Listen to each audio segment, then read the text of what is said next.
हम क्या पढ़ रहे थे? टिश्यू पढ़ रहे थे ना। हम क्या पढ़ रहे थे? टिश्यू। देखो बेटा, आप क्लास 9 का छठा लेसन जो है उत्तक यानी टिश्यू के बारे में अध्ययन कर रहे थे। मैंने बता दिया था कि उत्तक क्या है और उत्तक कितने प्रकार के होते हैं। बताया गया था 2 प्रकार के होते हैं। एक क्या होता है? पादप उत्तक और दूसरा क्या होता है? जंतु उत्तक। पादप उत्तक को बताया गया था कि पादप उत्तक के कितने भाग होते हैं? 2 भाग होते हैं। तो पादप उत्तक में जो 2 भाग होते हैं, पहले को कहा जाता है विभज्योतकी उत्तक और दूसरे को क्या कहा जाता है? अस्थायी उत्तक। हमने विभज्योतकी उत्तक के बारे में क्या कर लिया था? पूरा अध्ययन कर लिया था। और आज हमें क्या पढ़ना था? जो उसका दूसरा भाग था अस्थायी उत्तक। यानी हमें आज क्या याद करना था, जानना क्या था? अस्थायी उत्तक के बारे में जानना था। तो हम सबसे पहले अस्थायी उत्तक के बारे में क्या करते हैं? पढ़ते हैं, देखते हैं कि अस्थायी उत्तक क्या होता है। तो उस दिन हमने बताया था, यानी विभज्योतकी उत्तक जो होता है बेटा, वो कौन उत्तक होता है? जो नवजात होता है। क्या होता है?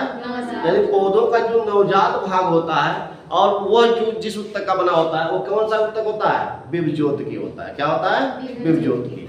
जब वही विभज्योतकी उत्तक क्या होता है? जब क्या कर लेता है? विकसित हो जाता है। यानी विकसित होकर जब बड़ा हो जाता है तो वह किस में परिवर्तित हो जाता है? अस्थायी उत्तक के रूप में परिवर्तित हो जाता है। बात समझे? यानी पहले बच्चा था और बाद में क्या हो गया? जवान हो गया। क्या हो गया? जवान हो गया। तो जब वो जवान हो गया तो कौन सा उत्तक बना लिया? अस्थायी उत्तक में परिवर्तित हो गया। किसमें हो गया? अब विभज्योतकी उत्तक में क्या था कि उसमें विभाजित होने की क्षमता होती थी। क्या होती थी? विभाजित होने की क्षमता होती थी। विभाजित होने का मतलब क्या? उसको कहीं से आप क्या कर सकते थे? तोड़ सकते। वो कहीं से भी टूट सकता था। लेकिन जब वो क्या हो जाता है? अस्थायी उत्तक में परिवर्तित हो जाता है, यानी जब जवान हो जाता है तब उसमें क्या होता है? विभाजन, वो अपने उसमें जो है विभाजन करने की क्षमता खो देता है। यानी वो विभाजित होने की क्षमता को क्या कर देता है? खत्म कर देता है। यानी अब जो है जब अस्थायी हो जाता है तो उसमें विभाजन की क्षमता नहीं होती है। बात समझ में आया? अब देखते हैं कि जो अस्थायी उत्तक है, अस्थायी उत्तक के लक्षण क्या है? आपने देखा विभज्योतकी में उसका लक्षण क्या था कि उसका आकार अनिश्चित था। क्या था? अनिश्चित था। गोलाकार भी था, जैसे अलग अलग आकार में हो जाता था। लेकिन इसका आकार जब यह अस्थायी हो जाता है तो इसका आकार क्या हो जाता है? निश्चित हो जाता है। क्या हो जाता है? निश्चित हो जाता है। ठीक है ना? दूसरा जो है, इनकी कोशिकाओं में विभाजन की क्षमता नहीं होती है। जब ये अस्थायी हो जाएगा तो इनकी कोशिकाएं विभाजित नहीं होती है, यानी ये अपने विभाजित होने की क्षमता को क्या कर देता है? खो देता है। तीसरा देखो, इनकी कोशिकाएं मृत एवं सजीव दोनों हो सकती हैं। जो इनकी कोशिकाएं होती हैं, किनकी? अस्थायी उत्तक की, ये मृत कोशिका भी हो सकती है या जीवित कोशिका भी हो सकती है। यानी इसमें दोनों तरह की कोशिकाएं पाई जाती हैं। मृत कोशिका भी पाई जाती है और जीवित कोशिका भी पाई जाती है। चौथा है, इनकी कोशिकाएं पतली। जो इनकी कोशिकाएं पतली होती हैं वो क्या होती हैं? जीवित होती हैं। क्या होती हैं? जीवित होती हैं। मोटी, यानी मृत, जो मोटी कोशिकाएं होती हैं वो क्या होती हैं? मृत होती हैं। और यानी ये कह रहे हैं कि इनकी कोशिकाएं पतली, मोटी कोशिका भित्ति से घिरी होती है। यानी पतली भी और मोटी कोशिका जो भित्ति है उससे घिरी होती है। यानी जीवित कोशिका भित्ति और मृत कोशिका भित्ति से इनकी कोशिकाएं क्या होती हैं? घिरी होती हैं। ठीक है ना? नेक्स्ट पॉइंट है, इनकी कोशिका द्रव्य में बड़ी रसधानी होती है। जो इनका, जब ये क्या होते हैं? अस्थायी उत्तक में परिवर्तित हो जाते हैं तो जो इनकी कोशिकाएं हैं उनकी कोशिकाओं में क्या होता है? बड़ी, यानी उनके कोशिका द्रव्य में क्या होता है? बड़ी रसधानी पाई जाती है। और आपने विभज्योतकी में क्या पढ़ा था कि उसमें जो है रसधानी 9 के बराबर होती है। जब वो बच्चा होता है, यानी जब उसमें विभाजन की क्षमता होती है, तो उस समय उसकी कोशिकाओं में जो रसधानी होती है, रसधानी उसका कोशिकांग है ना, वह कोशिकांग क्या होता है? 9 के बराबर होता है। लेकिन जैसे ही ये क्या हो गया? विकसित हो गया और विकसित होकर अस्थायी उत्तक में परिवर्तित हो गया, तो इनकी कोशिका द्रव्य में जो है अब रसधानी क्या होती है, बड़ी आकार में पाई जाती है। ठीक है ना। अब हम आते हैं कि अब ये अस्थायी उत्तक जो है कितने प्रकार के होते हैं। तो ये अस्थायी उत्तक निम्न दो प्रकार के होते हैं। एक होता है सरल उत्तक जिसको सिंपल टिश्यू कहा जाता है, और दूसरा क्या होता है, जटिल उत्तक जिसे हम क्या कहते हैं, कॉम्प्लेक्स टिश्यू कहते हैं। ठीक है ना। सबसे पहले हम किसके बारे में अध्ययन करेंगे, सरल उत्तक के बारे में। तो देखो जो ये सरल उत्तक होता है बेटा, ये एक ही प्रकार के कोशिका द्वारा निर्मित होता है। बताया जा रहा है कि जो सरल उत्तक होता है वह एक ही प्रकार के कोशिका द्वारा क्या होता है, बना होता है। ध्यान रखना, बताया गया कि जो सरल उत्तक होता है वह एक ही प्रकार के उत्तक कोशिका द्वारा क्या होता है, निर्मित होता है। और जटिल उत्तक क्या होता है, ये कोशिकाएं जो है एक से अधिक कोशिकाओं द्वारा, यानी जो जटिल उत्तक है एक से अधिक कोशिकाओं द्वारा ये क्या होता है, निर्मित होता है। ये किसके द्वारा बना होता है, जटिल उत्तक क्या होता है, एक या यानी एक से अधिक कोशिकाओं द्वारा ये क्या होता है, बना होता है। तथा ये जो पादप होते हैं, जो पेड़ पौधे होते हैं, उसके आंतरिक परिवहन के लिए क्या होता है, उत्तरदायी होता है। यानी जो उसके अंदर परिवहन होता है, चाहे वो पानी का हो चाहे भोजन का हो, उसके लिए ये क्या होता है, उत्तरदायी होता है। तो हम सबसे पहले किसको अध्ययन करते हैं, सरल उत्तक को। तो देखो सरल उत्तक को हमने पढ़ लिया। अब ये सरल उत्तक जो होते हैं बेटा, ये सरल उत्तक जो है निम्न तीन प्रकार के होते हैं। सरल उत्तक कितने प्रकार के होते हैं, निम्न तीन प्रकार के होते हैं। हम यहाँ से इसको क्या करते हैं, इसको मिटा दें, इसको मिटाते हैं, यहाँ मिटाते हैं।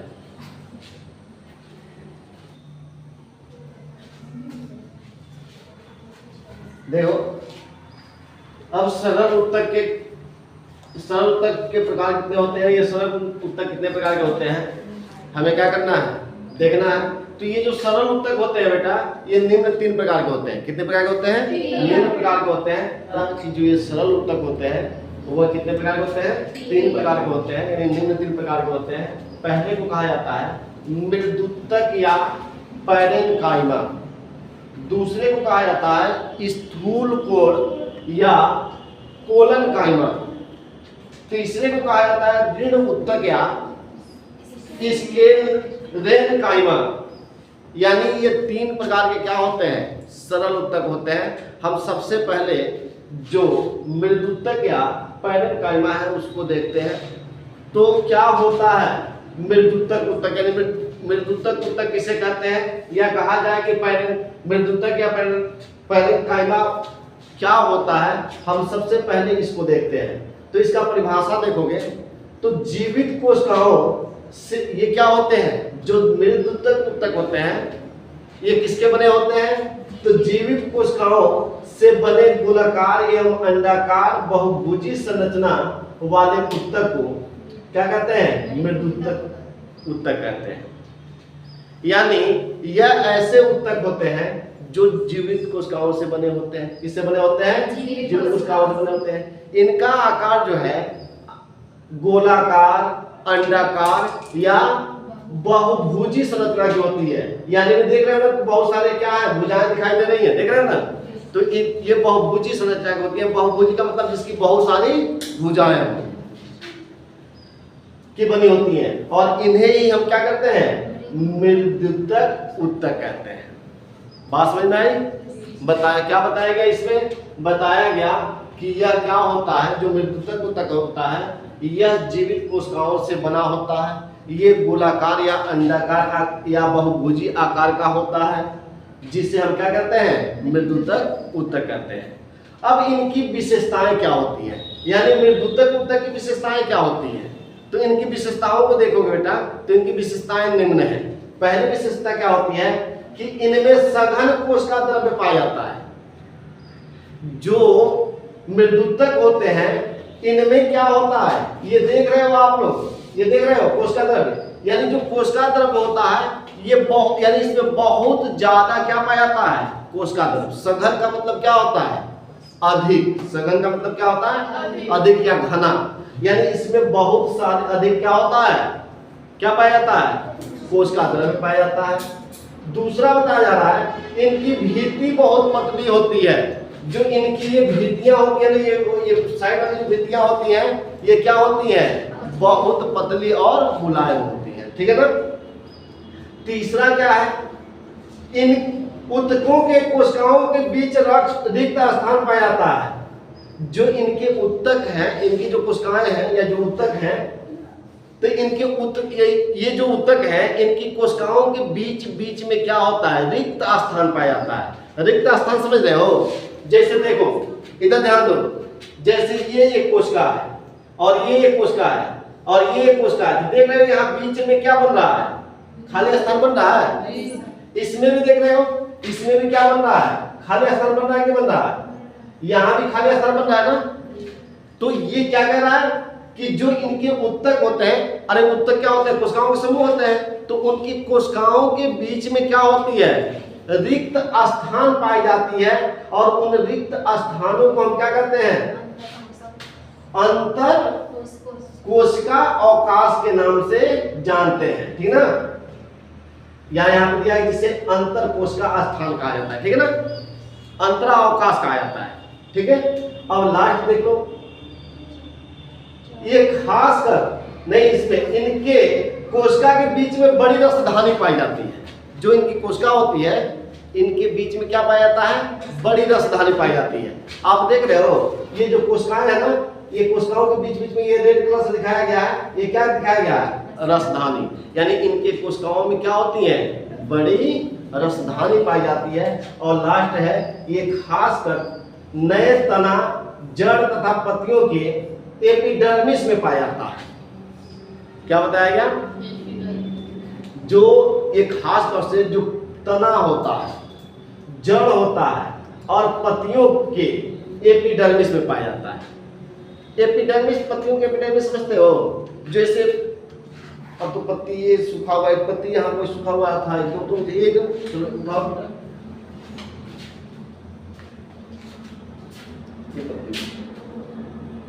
जैसे ये पत्ती देख रहे हो ना, ये पत्ती है ना, तो ये देखो पत्ती का जो ये साइड वाला भाग होता है, देख रहे हो ना, ये और ये साइड वाला, ये क्या होता है, एपिडर्मिस होता है। क्या होता है, एपिडर्मिस। ये थोड़ा सा क्या होता है, मोटा होता है, ये जो होता है, और ये इसको क्या करता है, कवर, ढके रहता है। क्या क्या रहता है, ढके रहता है। यानी एपिडर्मिस क्या होता है, ढका हुआ रहता है। तो पत्तियों का जो ऊपर वाला पतला भाग होता है उसमें क्या पाया जाता है, एपिडर्मिस पाया जाता है। और ये क्या करता है, पत्तों को ढका रहता है। तो चाहे वो जड़ तना हो, तना भी जो ऊपर से एक कवर चढ़ा होता है, जो एक क्या होता है, एक तरह से आप कहते हो एक छाल होता है ना, वो भी क्या होता है, एपिडर्मिस होता है। क्या होता है, जड़ में भी एपिडर्मिस होता है और पत्तियों में भी क्या होता है, एपिडर्मिस पाया जाता है। और ये एपिडर्मिस क्या करता है, इन्हें सुरक्षा प्रदान करता है। ठीक है ना। तो ये रहा हमारा क्या, मृदुतक का परिभाषा और ये इसकी विशेषता। अब देखते हैं इसका कार्य क्या है। तो थोड़ा सा इसके कार्य के बारे में हम पढ़ते हैं। तो इसके कार्य निम्न है।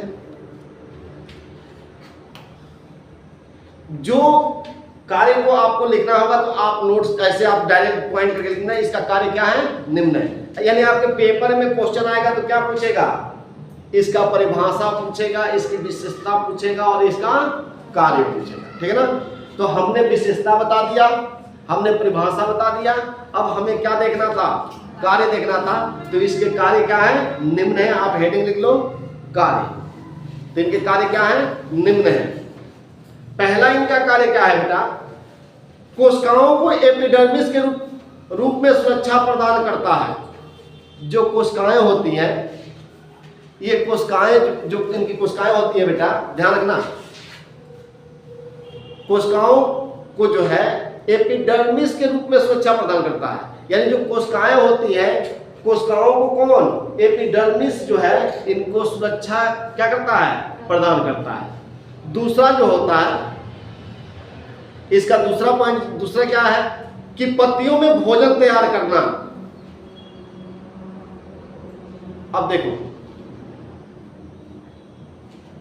इधर ध्यान दो, इनका कार्य बताया जा रहा है। जो मृदुतक ऊतक है बेटा, पहला ये कार्य क्या करता है कि जो कोशिकाएं होती है ना, जो पौधों की, पेड़ पौधों की जो कोशिकाएं होती हैं, उन पेड़ पौधों की कोशिकाओं में जो है ये मृदुतक उत्तक जो है एपिडर्मिस के रूप में सुरक्षा प्रदान करने का कार्य करता है। और दूसरा हम देख लेते हैं, दूसरा इसका कार्य क्या है मृदुतक उत्तक का। तो ये क्या करता है, ये मृदुतक उत्तक जो है पत्तियों में भोजन तैयार करता है। ये पत्तियों में क्या करता है, भोजन तैयार करता है। अब ध्यान दो, इससे पहले ये बच्चा था और जब यहाँ पे आया तो ये क्या हो गया है, जवान। मान के चलते हैं कि पहले 5-6 साल का था तो बड़ा कम, कोई काम नहीं कर पाता था। अब ये 17-18 वर्ष का हो गया है। अब ये क्या करता है, कौन, मृदुतक उत्तक, ये भाग भाग कर, दौड़ दौड़ कर पत्तियों में क्या करता है, भोजन बनाने का कार्य करता है या भोजन तैयार करने का कार्य करता है। तो पौधों की पत्तियों में भोजन तैयार करने का कार्य कौन करता है, मृदुतक उत्तक करता है। ठीक है ना। तीसरा क्या है, यांत्रिक सहायता प्रदान करना। यांत्रिक समझते हो, यांत्रिक मतलब होता है मैकेनिकल तौर पे। अरे जैसे देखते हो कि जैसे ये स्टैंड है, ये स्टैंड आपको सामने दिख रहा है ना, तो स्टैंड में इसमें देखो नट बोल्ट लगा है कि नहीं लगा है, और ये ने इसको खड़ा किया हुआ है। तो ये यानी इसी को क्या कहता है, यांत्रिक। क्या कहता है, यांत्रिक। किसी को कस उसको क्या करना, यांत्रिक रूप से। तो ये क्या करता है, यांत्रिक सहायता प्रदान करता है। तो ये पौधों को क्या करता है, जैसे ये गिरे नहीं, यानी गिरने से बचाने के लिए इनको क्या करता है, यांत्रिक सहायता प्रदान करता है। तो यांत्रिक सहायता भी प्रदान कौन करता है, मृदुतक उत्तक करता है। बात समझ में आया। यानी मैकेनिकल के रूप में कौन कार्य करता है, मृदुतक करता है। और चौथा जो है, चौथा पॉइंट नोट कर लेना, फ्लोएम को सहायता प्रदान करता है। फ्लोएम क्या होता है बेटा, फ्लोएम आपने परिवहन पढ़ा है। फ्लोएम जो होता है, पौधों में जो फ्लोएम होता है वो भोजन को क्या करता है, एक स्थान से दूसरे स्थान ले जाने का कार्य करता है। तो ये कह रहा है कि फ्लोएम को सहायता प्रदान करता है, किस लिए, भोजन को पहुंचाने के लिए। यानी मृदुतक उत्तक क्या करता है, जो पौधों में फ्लोएम होते हैं उनको क्या करता है, सहायता प्रदान करता है। और उसी सहायता की वजह से पौधे अपना भोजन क्या करते हैं, एक भाग से दूसरे भाग तक पहुंचाने का कार्य करते हैं। अंतरकोशिकीय, और पांचवा है अंतरकोशिकीय स्थान के कारण गैस विनिमय करना। पांचवा इसका कार्य क्या है, इसमें देख रहे हो कि जो बीच बीच में ये खाली स्थान दिखाई दे रहा है ना, तो ये अंतरकोशिकीय जो स्थान है, इन अंतरकोशिकीय स्थानों के माध्यम से ये गैस का क्या करता है, विनिमय करता है।